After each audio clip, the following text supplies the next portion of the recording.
చెన్నై జలదిగ్బంధం మరి చూసుకుంటే నదుల్లా మారిన వీధులు, కూలిన వృక్షాలు, తెగిపడిన వైర్లు, వందలాది గృహాలు నీట మునక మరి 10 మందికి పైగా దుర్మరణం. రంగంలోకి ఎన్డీఆర్ఎఫ్ బలగాలు. సీఎం స్టాలిన్కు అమిత్ షా ఫోన్. అండగా ఉంటామని హామీ. మిచౌంగ్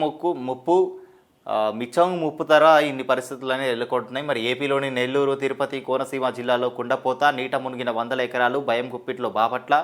నేడు ఇక్కడే తీరం దాటే ఛాన్స్.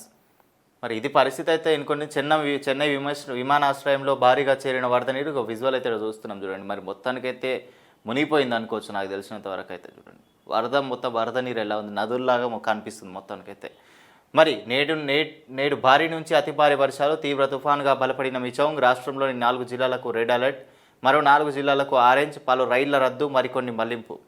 అయితే మొత్తానికైతే ఈ విధంగా అయితే మనకు అనిపిస్తుంది ఇట్లయితుంది పరిస్థితి అని చెప్పేసి. మరి ఎంతవరకు ముందుకు సాగుతుంది వర్షము, ఎంతవరకు జోరు ఎప్పుడైతే పడుతుంది, ఎప్పుడు తగ్గుతుంది, ఎప్పుడు పెరుగుతుంది అనేది కూడా చెప్పలేం. ఎందుకంటే మన చేతుల్లో లేని పని అది. ఏపీలో అయితే నెల్లూరు, తిరుపతి, కోనసీమ జిల్లాలో కూడా అయితే కుండపోత వర్షం అయితే పడుతుందని కూడా మనకు తెలుస్తుంది.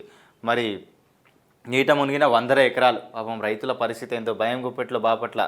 నేడు ఇక్కడే తీరం దాటే ఛాన్స్. మరి తెలంగాణలో కూడా బాగానే వర్షం కూడా స్టార్ట్ అయింది.